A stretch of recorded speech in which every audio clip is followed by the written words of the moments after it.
जय हिंद। मैं हूं आपके साथ रियाज अहमद। आप देख रहे हैं हमारा खास शो बातें दुनिया की। मशरिक़ वस्ता यानी मिडिल ईस्ट से आज की बड़ी खबरें ये रही। लेबनान में हिजबुल्लाह का जाल इजरायली फौजियों के छिपने से पहले ही धमाका तैयार। ईरान में भयंकर संकट, समय रहते अगर नहीं हुआ समाधान तो हो सकते हैं बड़े पैमाने पर विरोध प्रदर्शन। आने वाले समय में इंडिया, ब्राजील, चाइना और साउथ अफ्रीका करेंगे दुनिया के भविष्य का निर्माण। फिनलैंड के प्रधानमंत्री का दावा।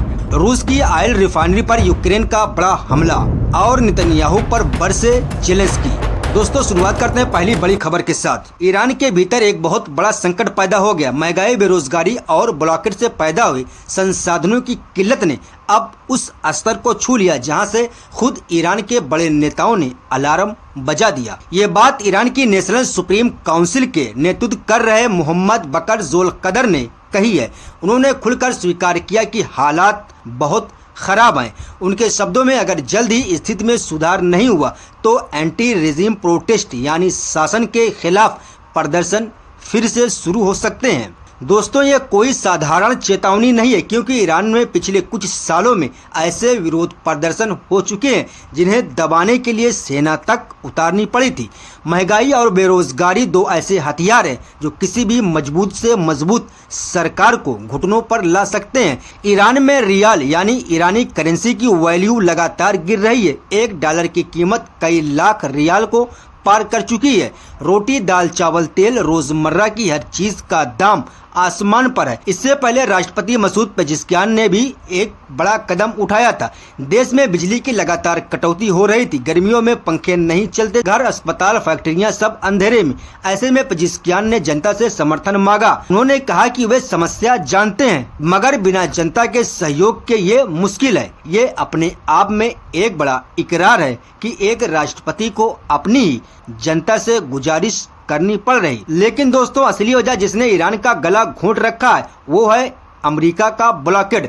अमेरिका ने स्ट्रेट ऑफ हॉर्मुज के रास्ते में अपना ब्लॉकेड और भी सख्त कर दिया है। हॉर्मुज का ये समंदर ईरान के लिए जीवन रेखा की तरह है। यहाँ से तेल निकलता है, यहाँ से सामान आता है। अमेरिका ने इस नाके पर अपनी नेवल असिस्ट यानी जंगी जहाजों और पनडुब्बियों में भारी बढ़ोतरी कर दी। हर गुजरते जहाज पर निगरानी है, हर आपूर्ति पर शक है। नतीजा, ईरान के अंदर दवाइयों से लेकर कच्चे माल तक हर चीज की किल्लत हो गई। बीमार लोगों के पास दवा नहीं, कारखानों के पास कच्चा माल नहीं और आम आदमी के पास रोजी रोटी के जरिए नहीं। यही वो दबाव है जिस पर मोहम्मद बकर ज़ोलकदर ने चिंता जताई। उनका कहना है कि अगर लोगों की मूलभूत जरूरतें पूरी नहीं हुई और उन पर दबाव बढ़ता रहा तो सड़कें फिर से भड़क उठेंगी और उसके बाद जो होता है वो ईरानी शासन को अच्छी तरह से पता है। एक तरफ अमेरिका का ब्लॉकेट और सैन्य दबाव है तो दूसरी तरफ अंदर ही अंदर भूख, बेरोजगारी की आग। फिलहाल सड़कों पर हंगामा तो शुरू नहीं हुआ, लेकिन हर रोज बिजली कटती है। हर गुजरते दिन के साथ महंगाई बढ़ रही है और हर रात कई घरों में अंधेरे के साथ मायूसी भी बढ़ रही है। सवाल यही है, क्या ईरानी शासन इस बार फिर से विरोध प्रदर्शन को संभाल पाएगा या फिर मोहम्मद बकर ज़ोलकदर की चेतावनी सच साबित होगी? वहीं दूसरी तरफ दोस्तों, फिनलैंड के राष्ट्रपति ने बड़ा बयान दिया। उन्होंने कहा है कि अब दुनिया का अगला नक्शा वही तय करेंगे जिन्हें अक्सर विकासशील या पिछड़ा समझा जाता था। उनके शब्दों में, भारत, दक्षिण अफ्रीका, ब्राजील जैसी ताकतें अब ये तय करेंगी कि आने वाला वर्ल्ड ऑर्डर कैसा होगा। उन्होंने साफ कहा कि ग्लोबल साउथ यानी दक्षिणी गोलार्ध और एशिया, अफ्रीका, लैटिन अमेरिका के विकासशील देश अब सिर्फ दर्शक नहीं रह गए। उनके पास वो ताकत है जो दुनिया की दिशा बदल सकती है। राष्ट्रपति स्टब ने अपने भाषण में 3 अहम बातें रखी हैं। पहली बात, जनसंख्या की ताकत। ग्लोबल साउथ के पास दुनिया की सबसे बड़ी और सबसे युवा आबादी है। भारत अकेले दुनिया का सबसे बड़ा देश बन चुका है। ब्राजील, दक्षिण अफ्रीका, इंडोनेशिया, नाइजीरिया, ये सारे देश मिलकर एक ऐसी जनशक्ति बनाते हैं जिसे नजरअंदाज करना अब किसी भी बड़ी ताकत के लिए संभव नहीं है। दूसरी बात, आर्थिक ताकत। सिर्फ जनसंख्या ही नहीं बल्कि इन देशों की खरीदारी की ताकत, उनके बाजार और उनकी बढ़ती अर्थव्यवस्थाएं अब दुनिया के हर फैसले को प्रभावित करती हैं। यानी उन पर असर डालती हैं, चाहे वो जलवायु परिवर्तन की बात हो, ट्रेड वार हो या फिर नई टेक्नोलॉजी के नियम। बिना भारत और ब्राजील के कोई बड़ा समझौता नहीं हो सकता। तीसरी और सबसे अहम बात, विकल्प का अधिकार। राष्ट्रपति स्टब ने कहा है कि इन देशों के पास अब वो स्थिति है कि वह किसी एक पक्ष को चुन सकते हैं या फिर अपना खुद का एक अलग रास्ता बना सकते हैं।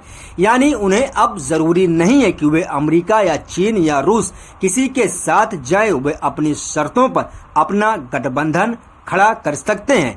ये बयान इसलिए भी अहम है क्योंकि फिनलैंड जैसा देश खुद यूरोप और नाटो का हिस्सा है। यूरोपीय नेता अक्सर ग्लोबल साउथ को बैक बेंचर की तरह देखते हैं, लेकिन अब फिनलैंड के राष्ट्रपति खुद कह रहे हैं कि आने वाला समय भारत, दक्षिण अफ्रीका और ब्राजील जैसे देशों का होगा।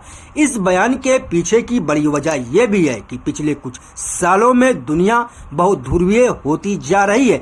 अब कोई एक या दो सुपर पावर नहीं बचे। रूस यूक्रेन युद्ध हो, गजा संकट हो या फिर चीन अमेरिका टकराव, हर जगह ये देखा जा रहा है कि भारत, दक्षिण अफ्रीका, ब्राजील, इंडोनेशिया जैसे देश अपना न्यूट्रल या अपना अलग रुख रख रहे हैं।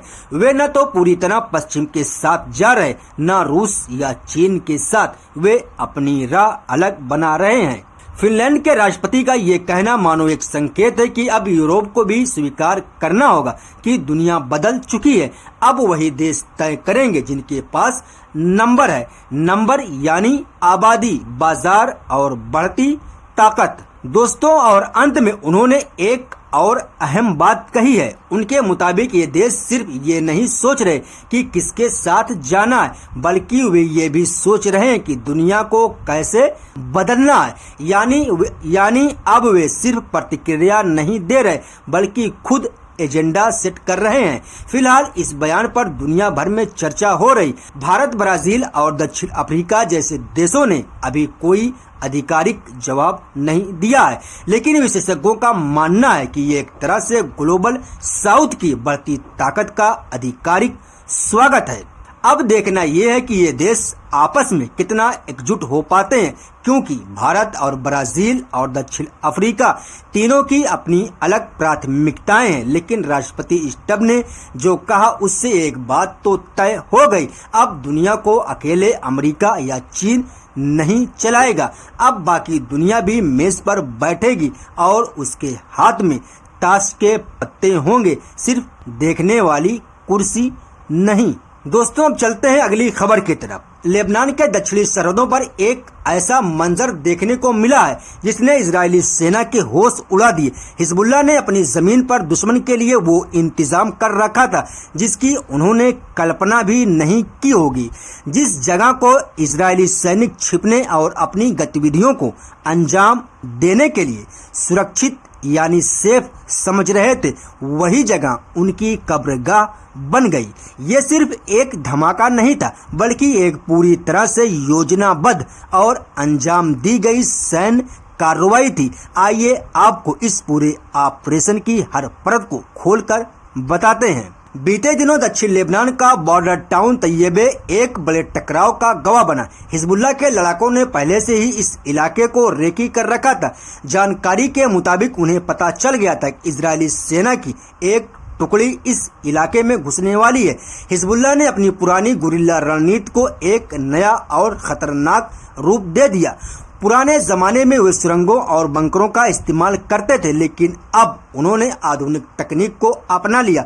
वे छोटी छोटी टीमों में काम करते हैं और ऐसे डिवाइस का इस्तेमाल करते हैं जिन्हें दुश्मन हैक ना कर सके। जैसे ही एक मरकावा टैंक को मरम्मत के लिए चौक में लाया गया और कुछ इजरायली सैनिक वहां एक घर के अंदर घुसे, हिजबुल्लाह ने अपना जाल बिछा दिया। उन्होंने यहाँ पर कोई पारंपरिक रॉकेट नहीं चलाया, बल्कि आसमान से धमाका किया। हिजबुल्लाह ने छोटे और फुर्तीले या PV first person view kamikaze drone का इस्तेमाल किया।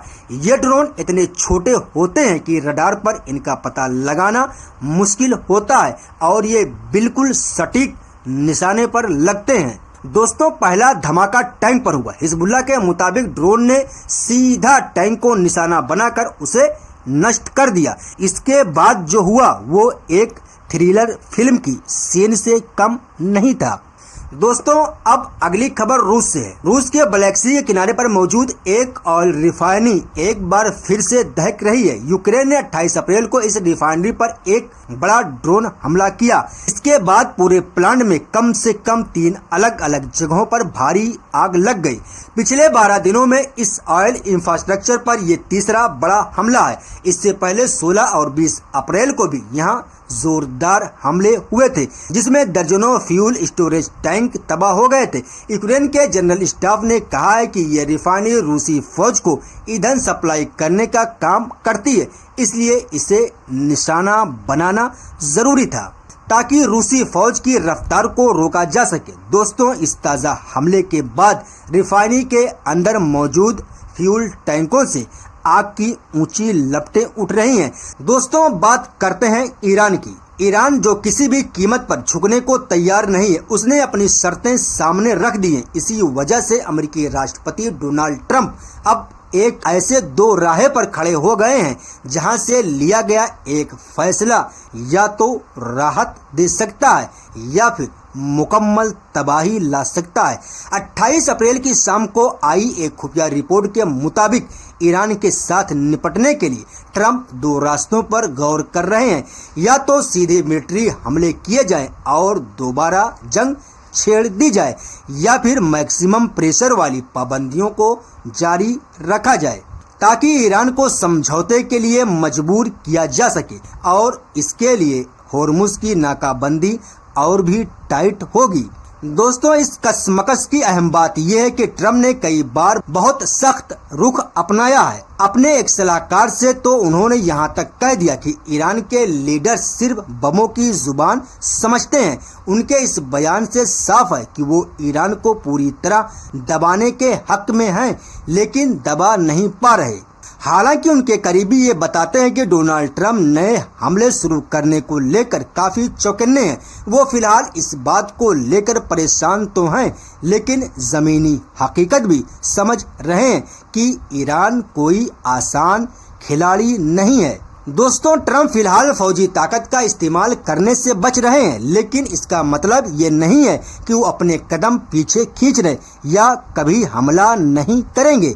ट्रंप का असल प्लान पाबंदियों के जरिए ईरान की कमर तोड़ना है, जबकि नेतन्याहू और उनकी टीम भी इसी कोशिश में है कि प्रेशर इतना बढ़ा दिया जाए कि ईरान या तो घुटनों पर आ जाए या खुद जंग छोड़ दे। लेकिन दुनिया देख रही है कि ईरान के दम और जवाबी हमलों के आगे किसने एक तरफा सीज फायर का ऐलान किया था।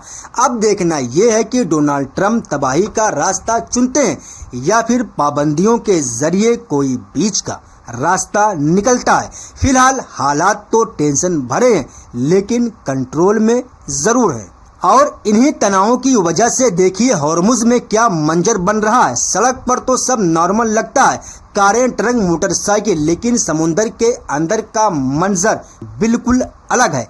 पानी में दूर तक दर्जनों बड़े तेल टैंकर और कार्गो शिप एक कतार में खड़े नजर आ रहे। अमेरिका और ईरान की तरफ से जारी नाकाबंदी और इस खित्ते में बढ़ते तनाव की वजह से ये तमाम भारी जहाज होर्मुज में अटके हुए हैं, जिसकी वजह से ग्लोबल मार्केट में तेल की कीमतें तेजी से ऊपर जा रही हैं। ये जहाज कई हफ्तों से फंसे हुए हैं।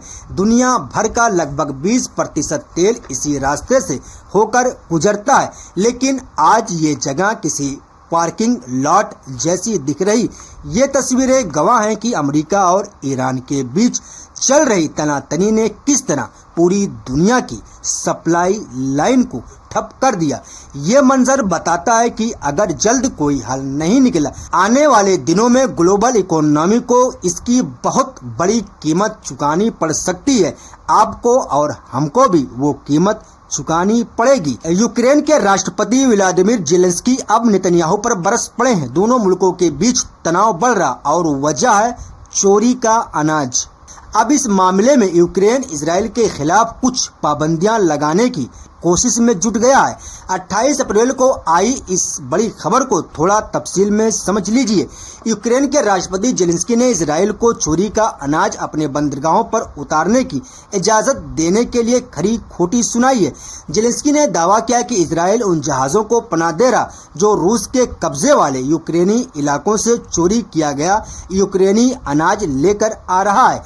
जेलेंस्की ने सोशल मीडिया प्लेटफॉर्म पर लिखा कि एक और ऐसा ही जहाज़ इजराइल के बंदरगाह पर पहुंच चुका है और अनाज उतारने की तैयारी कर रहा है। उन्होंने साफ लफ्जों में कहा कि ये कोई जायज़ बिजनेस नहीं है, ये लीगल बिजनेस नहीं है और इजरायली हुकूमत को इस बात का पूरा पता है कि उनके यहाँ कौन से जहाज आ रहे हैं और उनमें क्या लदा है। यानी जेलेंस्की कह रहे हैं कि नाजायज सेटलर्स की तरह ही इजरायली हुकूमत भी नाजायज और चोरी वाले काम कर रही है। दोस्तों, यूक्रेन और इजराइल के बीच ये डिप्लोमेटिक तकरार तब और बढ़ गई जब यूक्रेन के विदेश मंत्री ने इजरायली राजदूत को क्यूब में तलब कर लिया। यूक्रेन का इल्जाम है कि इजराइल उन रूसी जहाज़ों को रोकने में कोई दिलचस्पी नहीं दिखा रहा जो चोरी का माल ढो रहे हैं। एक रिपोर्ट के मुताबिक पैनोरमिटिस नाम का जहाज़ इस वक्त कब्जे वाले हाइफा बंदरगाह पर रुकने की इजाज़त का इंतजार कर रहा है। हालांकि यूक्रेन के इन दावों को इजराइल ने सिरे से खारिज कर दिया। इजरायली विदेश मंत्री ने कहा कि यूक्रेन ने अनाज चोरी होने का कोई सबूत नहीं दिया है और वो सिर्फ मीडिया के जरिए दबाव बनाने की सियासत कर रहा है। यानी इजरायली यूक्रेनी राष्ट्रपति को झूठा करार दे रहा। दूसरी तरफ जेलेंस्की का कहना है कि रूस सिस्टमैटिक तरीके से यूक्रेन का अनाज चुरा रहा और उसे अपने करीबियों के जरिए एक्सपोर्ट कर रहा। यूक्रेन अब उन लोगों और कंपनियों के खिलाफ एक बड़ा सेक्शन पैकेज तैयार कर रहा जो इस काम में मुलविस यानी शामिल हैं। जेलेंस्की ने वार्निंग यानी चेतावनी दी है कि यूक्रेन अपने यूरोपीय पार्टनर्स के साथ मिलकर इन पाबंदियों को और सख्त करेगा। ये धमकी इजराइल को है। बिना नेतन्याहू के निज़ाम के लिए ये नई मुसीबत बन सकती है क्योंकि अब यूक्रेन इस मामले को इंटरनेशनल लेवल पर ले जाने की तैयारी कर चुका है और इजराइल को सीधे सैंक्शन लगाने की धमकी दे रहा है। वहीं दूसरी तरफ लेबनान की तरफ देखिए। 28 अप्रैल को जनूबी लेबनान के गांव तिबनीन पर इजरायली एयरफोर्स ने बहुत खौफनाक हमला किया है जिसकी तबाही के मंजर देखकर रूह कांप जाती है। जब मकामी लोग वहां दाखिल हुए तो उन्होंने देखा कि पूरा गांव मलबे के ढेर में बदल चुका है, जहां ना घर बचे और ना ही सड़कें। ढलते सूरज की रोशनी में चारों तरफ सिर्फ बर्बादी और पसरा सन्नाटा, जैसे वहां कभी कोई जिंदगी थी ही नहीं। इस कदर तबाही के बावजूद पूरी दुनिया इस जुल्म पर चुप्पी साधे बैठी है जो कि एक बेहद शर्मनाक मकाम है। इजराइल को मिल रही इस खुली छूट ने लेबनान के मासूमों को जीना मुहाल कर दिया और तबाही का रुकने का नाम नहीं ले रही। ये तस्वीर 28 अप्रैल को हुए हमलों के बाद सामने आई। जनूबी लेबनान के गांव बराशित और सकरा पर हमला करते हुए इजरायली हुकूमत ने फास्फोरस बमों का इस्तेमाल किया। दोस्तों, फास्फोरस बम प्रतिबंधित बम है। अलमायदीन रिपोर्ट के मुताबिक इन रिहायशी इलाकों को निशाना बनाने के लिए इजराइल ने ये खतरनाक बम गिराए। ईरान की तस्नीम न्यूज ने अपने एक्सपोज में लिखा है कि फास्फोरस बमों के इस्तेमाल से बड़े पैमाने पर आग लग गई और एयर पॉल्यूशन भी बढ़ गया। यानी हवा में इस बम के जहरीले कण मुलविस यानी शामिल हो गए। इन हमलों का मकसद आबादी में दहशत फैलाना और रिहायशी ठिकानों को भारी नुकसान पहुंचाना है। इजरायली फौज की इस कार्रवाई के बाद पूरे इलाके में शदीद तनाव का माहौल है। बहुत बहुत शुक्रिया। इसी के साथ इस बुलेटिन को यहीं पर खत्म करते हैं। मिलते हैं अगली भी, तो अपना ख्याल रखिएगा। अल्लाह हाफिज।